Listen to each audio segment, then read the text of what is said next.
You are listening to The Sexual Life. What is happening? The Sexual Life Podcast, episode number 141. We're going to talk about social dynamics. We're going to talk about the differences of when you meet a woman who's really attractive, who's known for that, who gets a lot of attention for that. And a lot of guys think that's impossible. It's kind of the age-old social dynamics pickup question. Now, here's the thing. This is an episode that is really into social dynamics. And I want to preface this because what this podcast is about and what I'm all about, the message that I'm sending here is to be the better man. If you do not have something to offer a woman, you got to work on that first. Because if you don't, then you're just lying to her. And that turns out bad.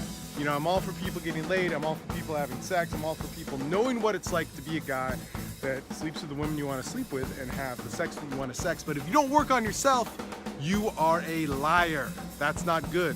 So for this episode, to get really in depth on it, we get very in depth on this whole dynamic.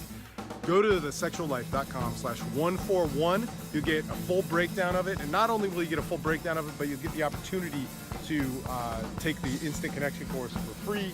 It's a 4-part video series. It's badass. If you're wondering why I have my shirt off here, or if you're listening on iTunes, you can check it out on YouTube or at thesexuallife.com/141. I'm about to do some Wim Hof stuff. We're talking about this a lot on the Austin Men's Development Board. Be sure and check that out. There's links to it all over the TSL page, the Sexual Life page. And man, it's going to be awesome. If you want to know a form of meditation that makes you step up your game, get to know your body in a way that is super awesome, it is this. So I'm about to get in this cold water. It's 41 degrees out right now.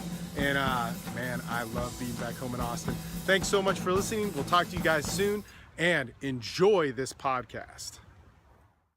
So being a dating coach, this happens a lot where you hear people talk and ask about how do you get a hot girl? How do you get a hot girlfriend? What do you say to a hot woman? Is there a difference between how you talk to a not so hot girl or a normal girl than a hot chick? And the thing is when it gets down to the core of a human being, we're all the same. All right? We're all going to be the same. But there are some things that are totally different that you're going to notice when you meet women who get a lot of attention for their looks. And that's really it. Women that get more attention than other women for whatever reason, whether it's their looks or a certain situation that they're in and so on, they're going to respond differently to different subjects. Now, this was interesting because the other day I was out with a friend and we were at a restaurant. And I started talking to a girl and he was like, man, the stuff that you talk about is like chick crack. So let's talk about that first. Topically, what I'm going to talk about has nothing to do with value, has nothing to do with being better than anybody. That stuff can all work and there's plenty of like PUA things that talk about it and you can do it. But what I see is that creates dysfunctional people and people have a lot of problems. Again, we did another video or audio thing about, guys that do that tend to have relationships based on power or doing better than, and not about the actual value of their sex life and their sexual fulfillment and who they are as a human being. And that causes tremendous problems for people.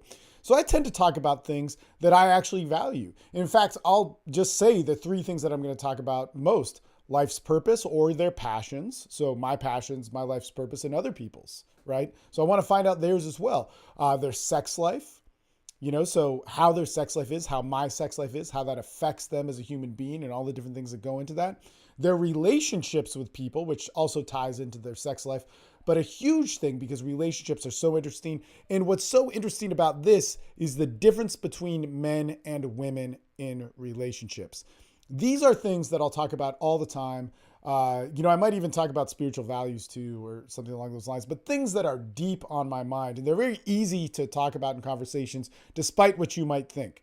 So what actually happened is in this situation, this girl was attractive and she was really tall. And I said, man, I got to ask you this. Okay, so this is what happened when my friend was there. And he said, man, you talk about all these chick crack things or whatever. But she was really tall. And I said, man, do you think because you're tall, a certain type of man notices you?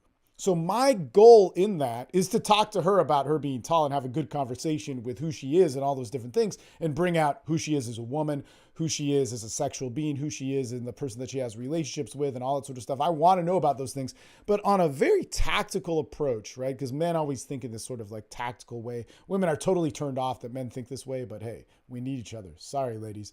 But in a tactical way, it's that I want to talk about the core of her. All right. I want to talk about a subject that she's going to be that she's going to resonate with. And I want it to have to do with relationships, men, women dynamics, and sex. Okay. So in that's really that tactical strategic move. I said, man, you're really tall. Do you notice that men treat you in different ways? Would you ever date a shorter person? And so she said, no, they got to be taller and all that sort of stuff. Right. And that's very typical. Right. But I myself, being 5'8", or actually officially measured myself at 5'7" and 3/4. So I'm not even 5'8". I said, man, I've always dated taller women. I mean, I've dated shorter women, of course, too, but I've just always done that. And she said, really? Like she was like put off by this, right? She was like totally like this has got to be impossible. All right. Now, a lot of men take that information and go, oh my God. I can't talk to a taller woman. She just said she doesn't like shorter men. But I also know, having dated a lot of taller women and dated women that do get a lot of attention for their looks, that a lot of those things are facade, and they just haven't experienced that other version of a person yet. And that might actually be the truth. They just don't date people like that. But the majority of the time, or enough of a time for me to keep trying, it's just a front of what they think they like, right? So we got to get to the truth. If we're actually asked what we really think is attractive, we're going to say blonde, big boobs, ass, all those things. But if we get in a relationship, it's going to be a completely different thing. All right. So we have to realize that we are really attracted to those things more than anything else, or whatever your list of things is. But in the reality of a relationship and what gives you the value of that relationship, it's going to be much different. All right. So check this out. Here's the interesting thing. I'm going to pause my conversation with that girl, because I have those things all the time. And I'm going to give you a few concepts of what really inspired this recording. One of the things that women who get a lot of attention for their looks get is they get a certain type of man. They get a lot of men. They get a lot of men who talk to them. And they're going to be men that tend to be more confident. They're going to be a lot of men that have everything that looks good, that can show and project a great sense of masculinity upon them. And to them, that's very apparent. Okay, so they get a lot of that. Women that are attractive will attract a lot of that. They'll also attract men that hit on them poorly, but they're seen as two different things. So this is important. The man that hits on them poorly is a creep, is a guy that isn't a great man, and all the things that we fear in talking to an attractive girl. Okay. So the guy that hits on him poorly, whether he looks bad or has a poor approach or whatever, is stupid. He's a guy that they don't like. That makes them feel bad. That's an insult to their femininity right off the bat. That you would think that it would be so easy to talk to me, or that you're going to disrespect me with that line, or that lack of thought that you put into it, or the lack of confidence that I would choose you. You're in this category. But a man, not too different from you or anybody else, that is going to get their attention is seen as something else. Okay. So this guy is the guy that's confident. This is the guy that they choose. This is the guy that has all the great things that we as men try and seek to improve. Yet it isn't going to solve the problem. So they're seen as two different things. All right. So there's the creepy guy. It's like, he didn't even talk to me. He doesn't count. So when I say, do you think that guys hit on you that's a certain type of guy? They're only thinking about this guy. They're only thinking about the attractive guy. All right. The guy that is confident, the guy that they said yes to. They're not thinking about the creepy dudes unless you bring that up. So that is a huge distinction. When you ask a woman that gets a lot of attention from men, does she get hit on a lot by a certain type of guy? She doesn't think all the people she's hit on. She thinks of the guys that she said yes to. And that's the important thing. All right. The guys that she says yes to, this isn't necessarily a confident man. This is just all men. Generally, men are bad in relationships. Generally, men don't give a woman what they want in a relationship. And that's a very hard thing to do. And that's a whole a whole different, ball game of things. But there's a lot of error that we screw up in on that. So check this out. Those men that they say yes to, the hot, the attractive man, basically they screwed up. All right. So if a woman gets more attention from men, and especially gets more attention from the confident, ideal man that she says she wants, that she has decided in her head, talked about with her friends, read about online, is the ideal man that she says yes to over and over again, ends up being a man that she doesn't stay with for whatever reason. And there's all sorts of reasons for that. Maybe he cheated. Maybe she cheated. Maybe they just didn't work out. Maybe he turned out to be an asshole. All these different things. Guess what? What does she then think about herself? She thinks that she has a poor level of femininity that attracts the wrong type of man. She's not thinking that, oh my God, he may have sucked. Oh my God, we just may not have worked out. But she's actually thinking like, oh my God, I attract a guy that is an asshole. Now, here's the other interesting thing about men. Men who are confident have a good front. But where does that front go away? That's the interesting thing. Where that front always goes away, or almost always goes away, is at a point of tension. So that could be a big fight, a big event in your life, all those things. But here's the one that you need to worry about. It goes away as soon as they get intimate and he fucks her. That's when it goes away. As soon as his dick comes, his other true colors will come out. His insecurity, his inability to have a relationship, his assholeness, his arrogance, all those things that work against the relationship are going to come out. But before, they're all working for the relationship. His confidence, all those things are moving in that direction. So as soon as his dick gets off, for lack of a better term, that's when he becomes a bitch. That's when he becomes a pussy. That's when he cheats. That's when he becomes an insecure mess. That's when he becomes needy. That's when all that shit comes into play, which is not going to be as attractive to her, in the first, couple months or whatever of courtship. Of course, they're in a relationship and those things happen. They're a little bit more special. Like what I'm saying is, I got to say this because all the men's development assholes, like this is the problem with pickup guys, is they go like, oh my God, you can't be insecure. You can't be needy. You can't ever show a woman that. Man, the whole point of, having friends and relationships with people is you do show those sides to people. And if you have them, you can't hide them or else they'll erupt in other areas. But in the beginning, especially when you're fronting really hard, it's really unattractive when you see the opposite. Another thing, so let's just flag these down. Like women who get a lot of attention attract these certain types of guys. The guys kind of fall apart after they get sexual. What are some other things, right? That a woman, will think that it's because she has a bad picker. That's often said. That's a very common thing that's said. But even more so, femininity is the whole art and beauty of attracting the things which work for you. And the man goes and pursues and chases, whether or not there's some like political, thing around that or what the culture says. There's a true essence that men and women have that the men pursue and chase, and the women attract. That's such a beauty of femininity. That's why women love makeup. That's why men don't, unless you're a transsexual dude that's into that sort of stuff, or a Bruce Jenner type or whatever the hell, which is fine. You can do it. But generally, a lot of men aren't as into that. But the thing is that level of femininity isn't working for her. That's key. That's key. All right. Now, what are some other things? Like, let's say in a relationship, when a girl's really attractive, she may attract guys that cheat more, that are bigger players, that they get tricked harder because this guy is so used to talking to hotter women. This may or may not be true, and I don't want you to overthink this, but I want you to talk about it. Okay, that's why I'm saying it, is that he may say something, or he may show himself enough in a good way that when his real self comes through, it's going to be such a disappointment. All right. So how do we put this all into a dialogue?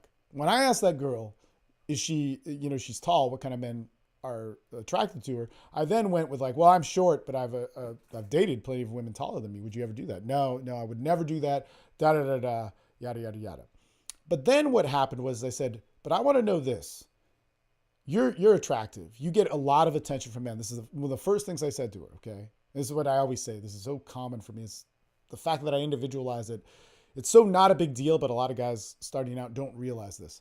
So look, you're really attractive. You attract like a ton of guys. You have like a ton of options. But do you attract assholes or do you attract good guys? Like, let me ask you, so are you in a relationship or not? She says, I just got out of a relationship. I said, well, why'd you get out of it? Or no, she said, I'm just in a relationship, but there's some weird things about the guy. And I said, well, what happened, with it? What are the weird things? Well, he just, I don't know. He wasn't really honest about stuff. And after we had sex, things got weird. And so it was like she started to say the things that I normally say. And I said, man, that's crazy. Because let me tell you this. Like, you probably attract guys that are really, really confident. And they're exactly what you would want in a man. Like, what are the things you would want in a man? She starts saying your physical characteristics, tall, be confident, have a sense of humor. I'm like, and you can get that. You probably have multiple options more than these other girls with that. But it never works out. Like, either they're assholes and they end up cheating on you. And she kind of lit up when I said cheating on you. So I assumed that she had then been cheated on, which is also very common. It was funny because way back in the day in pickup, that was one of the nags or teases I would be of. Like, man, you're a girl that gets cheated on a lot. That's crazy. Not to belittle her, but to see if that was an aspect that had to do with her reality of relationships, because relationships are a pretty amazing topic to bring up to any woman. So she kind of lit up with that. I said, man, here's the thing, is like, it probably all goes downhill once you get intimate with these guys, which you said. And that's just because like a guy has like a front. He has like a big ass front. He's like super confident. But as soon as you get physical, as soon as like, basically for lack of a better term, as soon as he like blows his load, or as soon as he like gets intimate with you, like the real dude comes out. And that is probably like the biggest blow to like your femininity and who you are as a woman. And at this point, she will be listening, because it's so true. It's so true. And there's so many different routes to get here. You could say something like, man, you are really beautiful, but do you attract the men you want in a relationship? Like, you probably have tons of options. And I'm not trying to be an asshole by asking this question, but like, I mean, do you get what you want? And sometimes they do say, yeah, I get everything I want. Well, so what is that? Do you have that? I mean, do you want money? You want to travel? You want like whatever? Like, I mean, you're so hot, you should be having a man that should get that. But I bet it's actually more simple than that. It's probably just you want to be cherished. You want to be cared for. You want to be adored. Man, when was the last time a guy did that to you?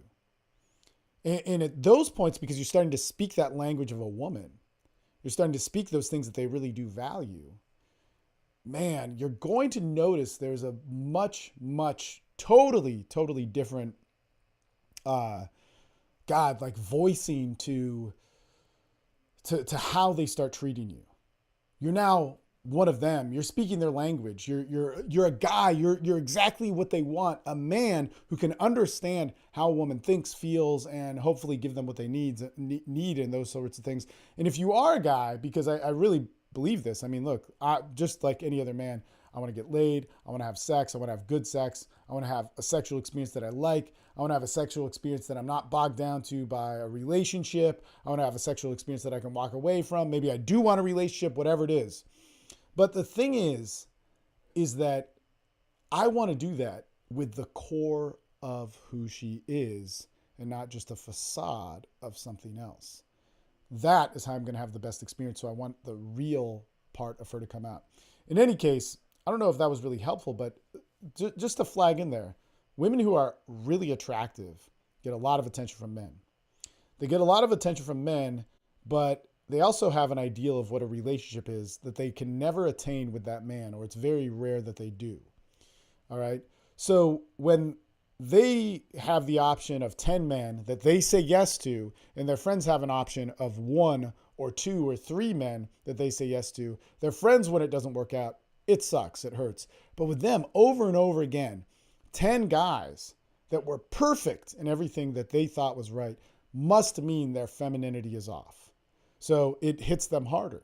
So when you get to the real value of what they want in a relationship, which is to be cared for, to be taken care of, to be made secure, not by money or the cool boat ride. That's all superficial shit that is also like chick crack, but isn't going to, man, you can totally get laid that way, but who wants to get laid because you're the dude that has a fucking pound of cocaine back on your yacht? Maybe if that's you, you dig it, but I didn't have that kind of money. So I relied on actual characteristics of femininity to have be attractive. And I don't see those guys like do really well with their lives either. But I wanted to just more simply say, man, you want to be secured. You want to be cared for. You want to be adored. Like when has that happened? You know, when was the last time your boyfriend kissed you and made you feel like a woman instead of just having sex with you or him feeling good? Or when you kiss him goodbye because you're supposed to, you feel like, oh man, is this as good as it gets? Like, man, you probably thought that a lot with your last boyfriend. These are all things that women think, and they're so available. And you could just be a guy in a t-shirt with some flip-flops and pull this off pretty well, rather than have to work your ass off on something you don't believe in. If you do believe in and having a yacht and a pound of cocaine, then go for it. But if you don't believe in that and you're just doing that to get women or looking cool to get women, you've now lowered yourself for something that you don't even know, femininity, so that you can get something that, again, you don't even know, which is confidence. And you're going to put that out in the world. And what are you going to end up with? And that is one of the biggest problems. So there's plenty of opportunity for attractive women. It's great. It's an easy thing. And what attractive women want is the thing that those guys who have all the things that you think you don't have, which is confidence and good looks or whatever the fuck it is that you think is keeping you from getting them, is so available and easy to offer. And that's to be respected, to be cherished, to have good sex, and be able to have a choice whether you or not you want a relationship or not. Because this is another thing that's interesting. I should perhaps do another separate video on this. Is I told one of my clients, I said, man, the best thing you can do is sleep with her. I was like, man, you got to think like a player. The best thing you can do is sleep with this girl. And he said, well, what happens if I want a relationship and I don't want to be a player? The best thing you could do is sleep with this girl. You know, sex is something that I feel personally needs to be had to be able to see that real person. If you're not having sex or you're waiting for sex or whatever, then you're having a relationship with one side of a person. But when you have sex with somebody, it's very easy for their complete side to come out. And so in order to really have a relationship, the first thing I do with any woman is have sex with her because I want to get to know her. Right? And if I want to have a relationship with her, man, that's the best move. Now, I know when you listen to a lot of women, they say it's the opposite of that. But that is so freaking important, because when I have waited and I have held out, the problem with it is they're a completely different person. Then when you have sex with them, then all this other shit comes out and you're just like, what the fuck? Man, where was this before? But if you have sex right away, it cleans the slate. It resets everything. Everybody's more relaxed. We can talk more. We can be ourselves more. And it's just cool. Man, it's so good. And it makes everybody happy. So it's a good thing. In any case, have sex first. Have sex first with hot women because you can. And realize that hot women, or women that get a lot of attention from men, they think about things a little bit different because they've had different experiences. We're all the same, though. Once that sexual thing happens, it hits the reset button and we're all on the same level. It's pretty cool. All right. Hope that helped. Talk to you later. Woo! What is up? That is a wrap for episode 141. We're in Onion Creek. I just spent about 20 minutes in here. 56 degrees. Definitely look up the Wim Hof method. We talk a lot about it on the Facebook group. Sorry, having trouble with all this gear I have with me. Hey, thanks so much for listening to this podcast. Go to thesexuallife.com/141. Get all the downloads. Really good stuff. And we'll teach you how to have a conversation. Remember, guys, I hate that I have to say this, but the pickup scene is so fucked up that, this is about, communicating with people, being a great person, and bringing the real you to the table, and not just some, bullshit front of who you are. This is about having a great sex life and communicating with the women that we want to communicate and not feeling that we can't do it ourselves. All right? So that being said, thanks so much for listening, and we'll talk to you guys soon. And if you're listening on iTunes, check us out on YouTube. If you're on YouTube, check us out on iTunes. Leave reviews. Those are really helpful because they just are. Anyway, thanks a lot. Talk to you guys later.